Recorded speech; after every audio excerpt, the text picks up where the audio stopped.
Welcome everyone, it's a great honor being here. I am from Wärtsilä and you probably know this company. And those of you who know the company know probably that they do a lot of engines. And I know a lot about maritime, and there's one thing I don't know anything about. Guess what? Engines. Because we actually, Wärtsilä found out that engines are good and nice, but there's something we need to do to make it a little bit more fancy. Because you cannot just rip out an engine because you want to improve something. So there has to be other ways to make life better. That's Voyage. So, yeah. Smart vessel operation through innovative technology. Bit generic, I have to admit. That's my weakness. Who believes of you that technology will improve safety and efficiency of vessels? Can I see some hands? Okay, good, we're done. Coffee? Anyone? So I think it's very clear that technology is happening, and I would like to address two questions. Why technology, and where are we with technology? These are the two questions I would like to walk you through today. One of the things I mentioned, I realized yesterday when I was driving here is I saw a lot of trucks, and I realized that these trucks have a different kind of mirror. You remember these big glass thingies on the side where you can look into and see what happened behind you? They're gone. They have a small camera. Have you noticed? Anyone? Yeah. Why would, I mean, it's crazy. Think of it. Glass, you know, it's around for thousands of years, super simple, doesn't need any maintenance, is super cheap to produce. If it's broken, you can replace it. And why would you replace this with a small, tiny thing, with a camera, with some wires, with power, with a display, with software, algorithms? Seriously, glass, you know? But there must be something that people realize that it is quite a better idea to have something we call technology rather than to rely on some of the things we have used for many, many years, many decades.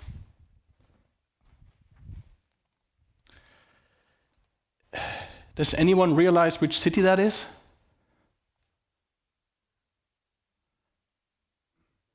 Hamburg, yes. Guess what? And if you would now need to describe that part of the city to someone who's not in the audience, just pick up the phone and says, hey, I'm looking at a picture, what kind of city is, how would you describe that city? Is it the Alster? Is it the port?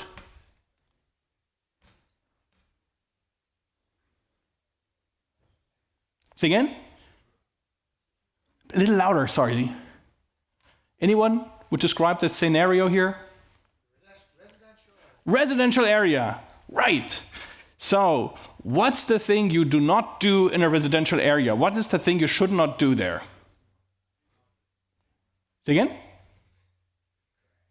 Crash, yeah, that's true. Crash. What you should not do in a residential area is to have a car dealership. This is my car dealer. I'll not mention the name, but look at this. This is super tiny. That's the space the car dealer has available to service all the cars. And when you look and think about car dealerships, they're mostly in an outside area of the city and they have ample space.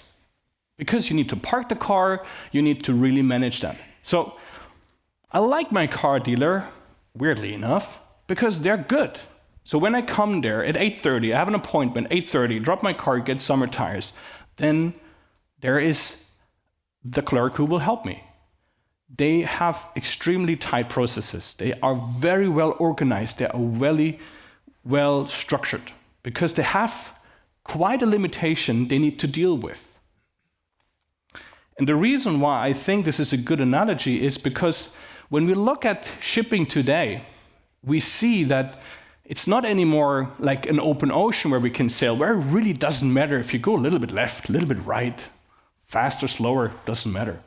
But we are coming into something that I would say is like confined waters.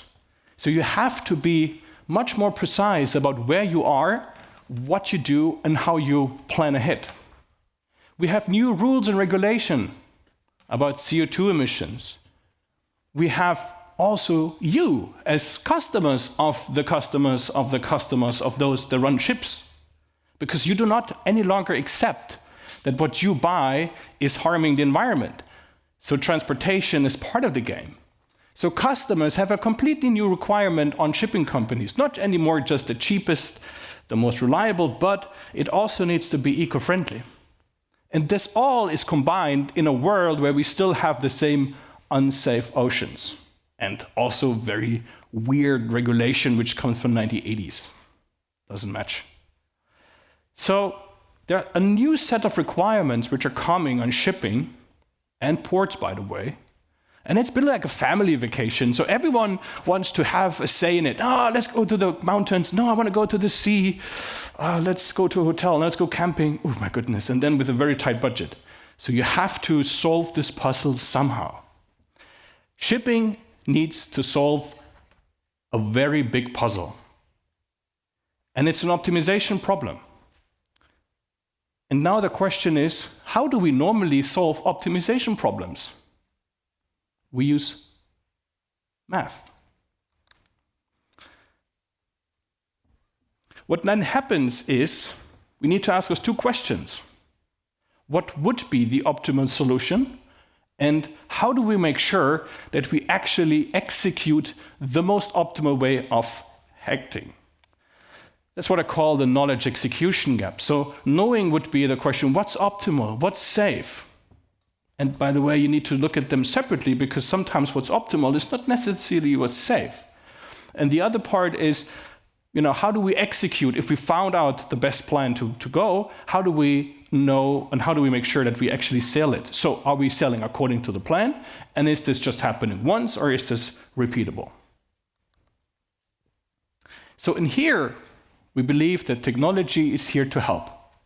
Because with technology, and we all know with Google Maps, we understand which is the best route to drive, not to sail. And when we then have the technology available, we can also make sure that we execute it. Because a plan without execution is just wishful thinking. By the way, did you realize that the year 2005 is as far away from 2022 as the year 1988 is from 2005? Feel old? I certainly do. Because I can remember all those movies on the left, like the Madagascar dudes and the Chicken Little and all that kind of stuff. I remember that quite vividly. I've just finished my university and for one reason or another I came across all those. And if I remember 2005, wow, that doesn't feel that far away. But actually, if you put this in perspective, it is as if you compare it to 1988. So what has happened is that we have progressed much further than we probably realize. That is a theme that for those of you who are part of taking decisions about technology, we have to keep at the back of our head.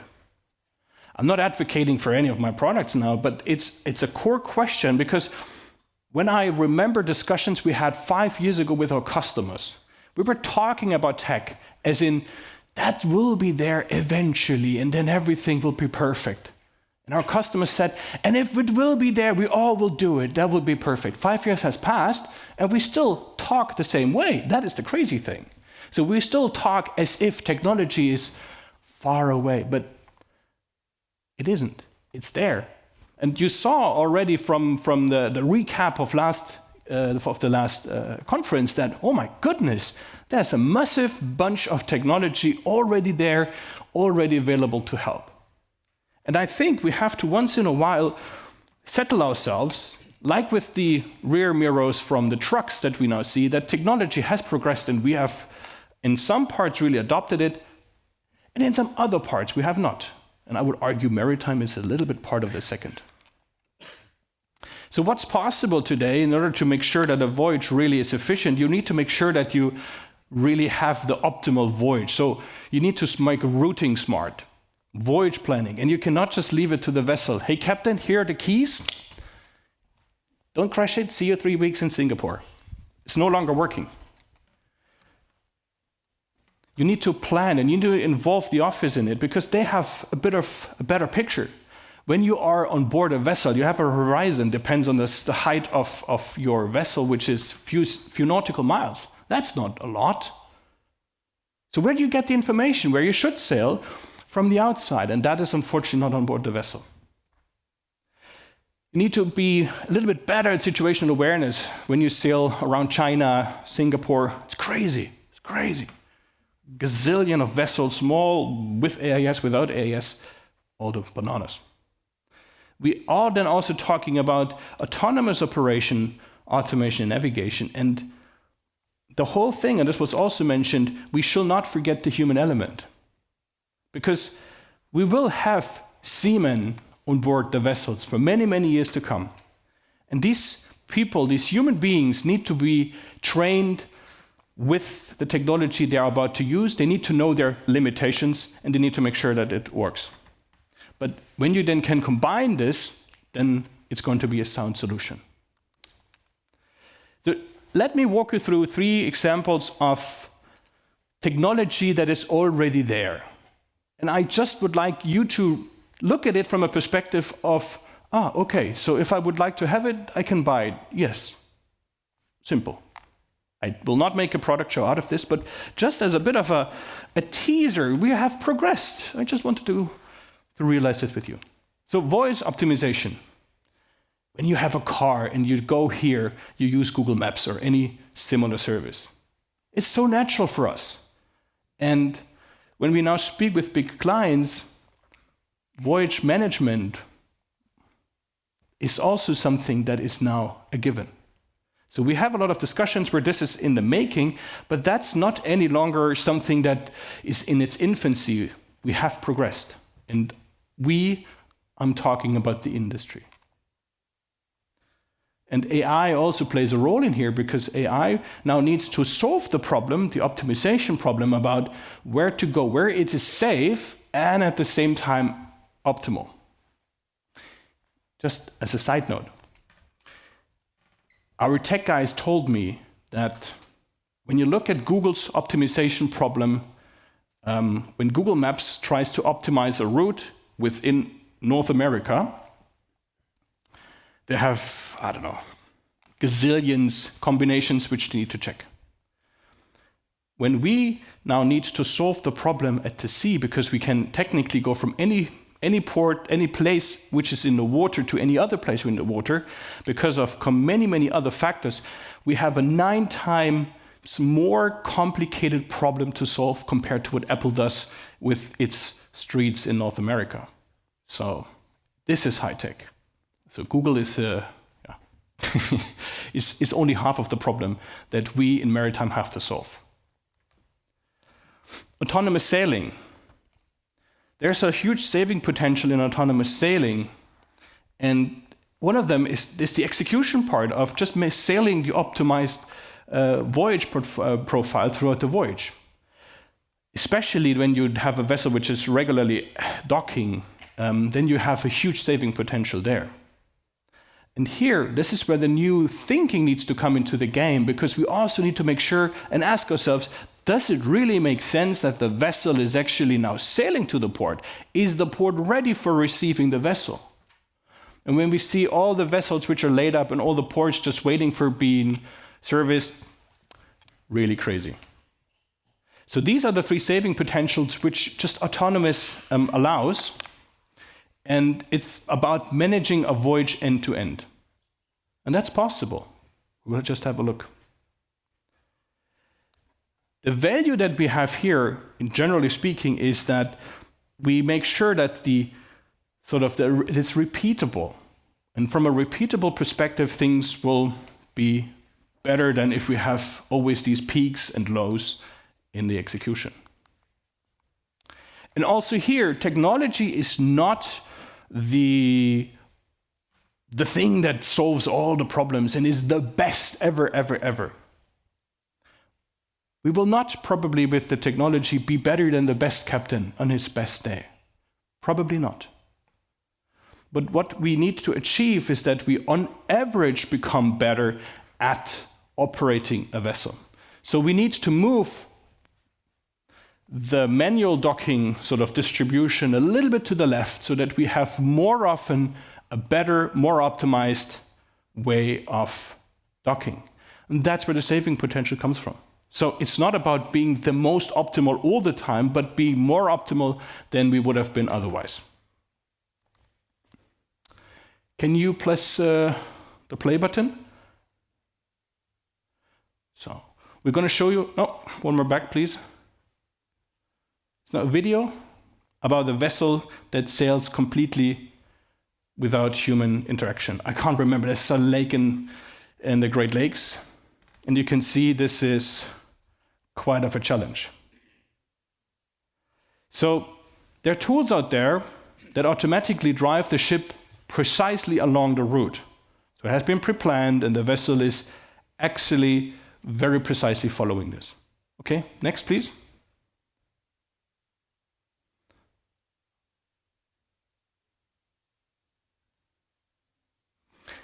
You need now, because you can rely on a captain who knows exactly where you are, you need to have sensors because the GPS or GNS will not work when you sail under a bridge or any other obstruction. So you have to have some sensors to make sure that you know where you are. Okay, continue please.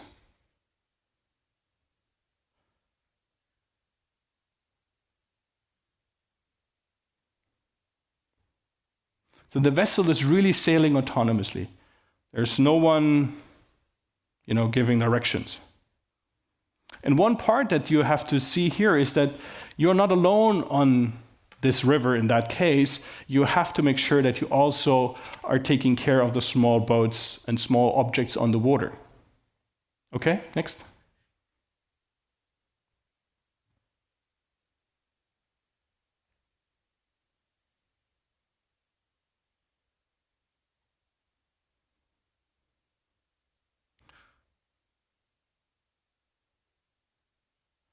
So this is a really narrow,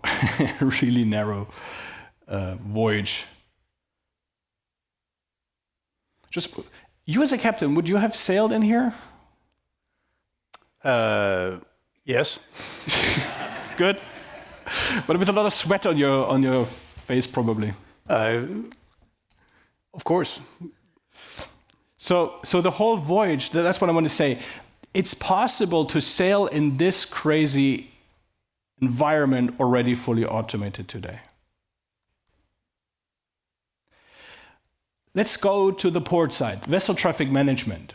And also there, a lot can already be done and improved through technology. One of the things that you have to look at is the operator workflow when you have a VTS, a vessel traffic management system, where you need to give advice to others. So you can now use artificial intelligence for make track predictions. Because when you look at the vessel and you just plot the past tracks, then you have a straight line from historical perspectives. But that doesn't tell you where they want to go. Probably they want to alter course. Then collision regulation is like the rules of the road for seafarers. It's a bit tricky, actually.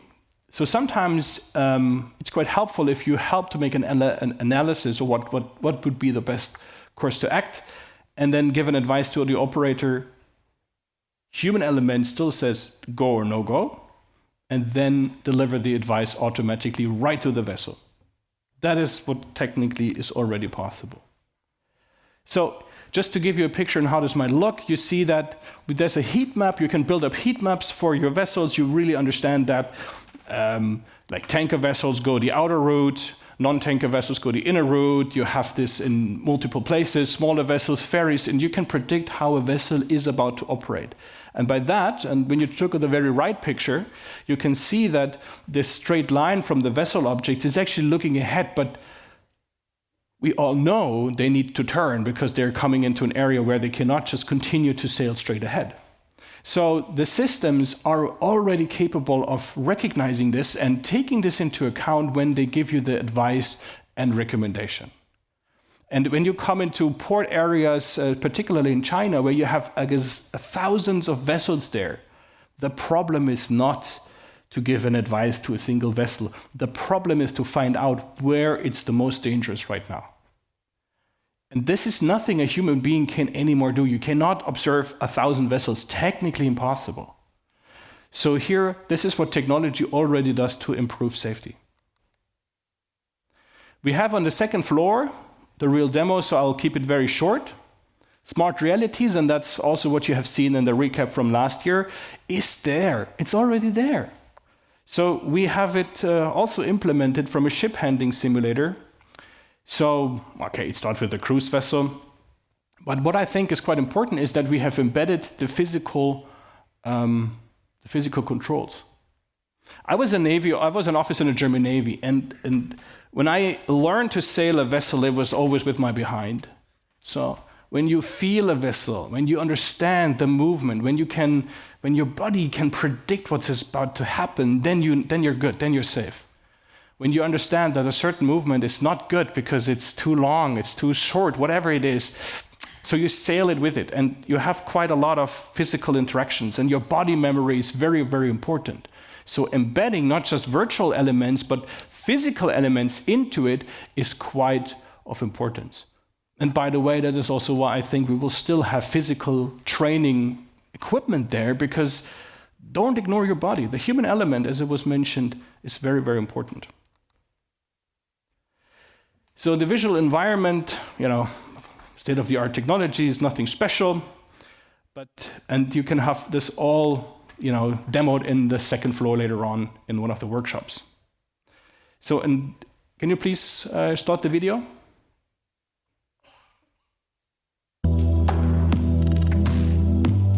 This is a vessel setup we have developed, where we are now sort of leaving port. That looks, to be honest, a little bit stupid if you stare at the wall. But other than that, when you are now in the scenario, the student can have a full understanding of the setup of the bridge and where the vessel is, and now work with the handles in order to undock. With the bow and the stern thrusters, and you can really fully immerse in the operation without having the need to fully set up a bridge.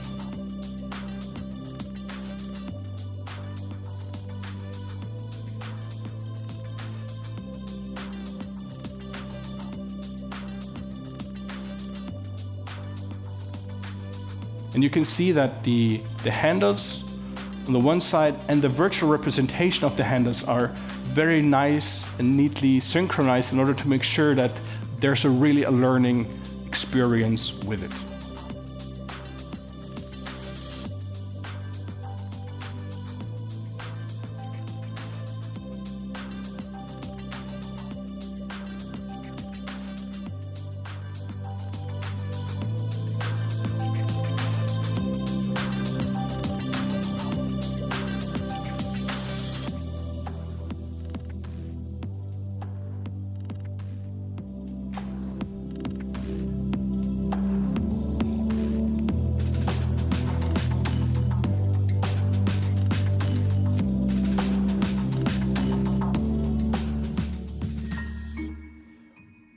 We have actually used such VR tools also to engage with our customers to design the bridge of the future. Because just because we have built bridges the way we have built them for many, many years does not mean they're really the right way. And as a bridge manufacturer, I can tell you it's quite expensive to rebuild bridges all the time when you figure out that things are not working. So, sorry, that one. And so you can do really a lot with it. What I would like to give you as a question here is, think about the puzzle. Then, what is your take? Which technology do you foresee to be, for you, relevant to solve your part of the puzzle? And what's relevant for the industry to work together? The puzzle is so complicated. The puzzle has changed its dynamics. It's no longer a puzzle that an individual shipping company, an individual port can solve, not even a country can solve. The puzzle is a puzzle that we, as the maritime industry, need to look at together. And then we need to understand what's possible. What I wanted to show you today is that technology is a fantastic tool to help solve the puzzle, but it's just a tool. The human element is you, me, key to the whole discussion. And the technology has actually far more progressed than we, from a gut perspective, would have expected that it has happened. So that's it. Thank you very much. I hope you didn't fall too asleep. No? No, of course not. No. Thank you. So, Christopher, you tried to not make it a showpiece of Wärtsilä and what you could do with technology. There was a lot of technology in there. And also, what's keeping you busy, if I could summarize that, is that actually the technology is there, but the impact you see making it in the real world, there's still a gap, a knowledge between execution gap, or it's not even knowledge, the technology is already there.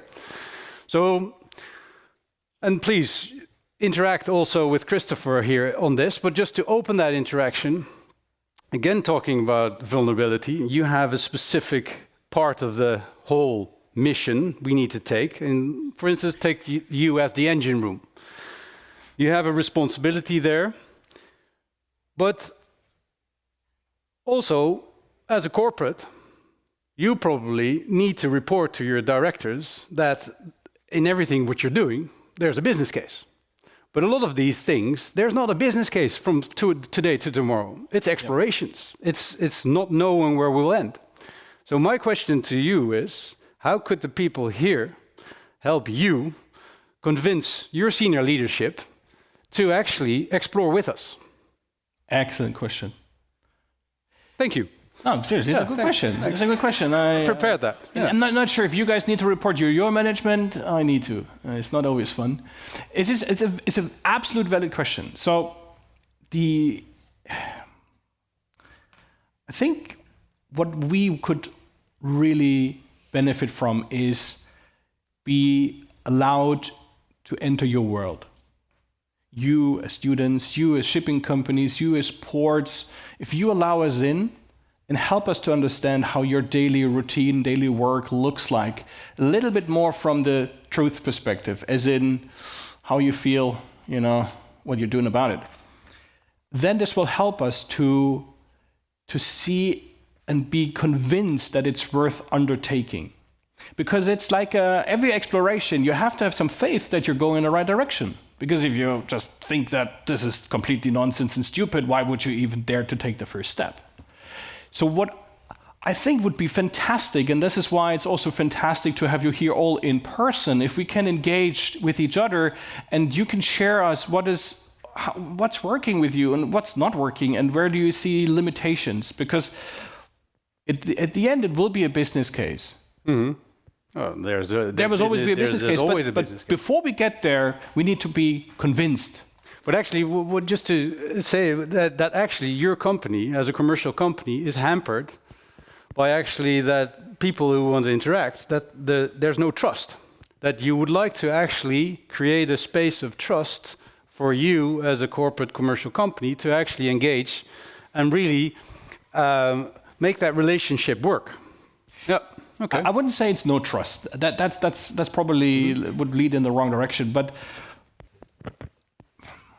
I'm in sales, so when I speak with you, I know what you're thinking. Oh my goodness, what is he trying to sell me today? So, and by that you go in something that you in sales call the zone of resistance. You basically say, well, let's not talk with this guy. Let's not share anything that is really of importance because he's in sales. He just tries to sneak it and turn it around and first the NDA. Yeah, exactly. Yeah. First the NDA. Mm-hmm. So maybe we can start it from a different perspective. It's not about the NDA level of discussion, so non-disclosure agreements to share secrets, but sometimes it would be great for us to get to know the stuff that you are experiencing, and here's the thing, that you do not think is worth communicating because it's part of your daily experience. So how many things do we do on a day-to-day basis which we are, it's bad, but okay, we deal with it. And if someone would ask us, how's your day? It's actually good. So we would not even dare to talk about it. But that is sometimes the right thing to do. To speak about the things where you say, well, this is really how my day looks like, and here are the things where we could really improve things eventually. Yep, cool. Great. Thank you very much for this. Thank you. Let's give it a hand.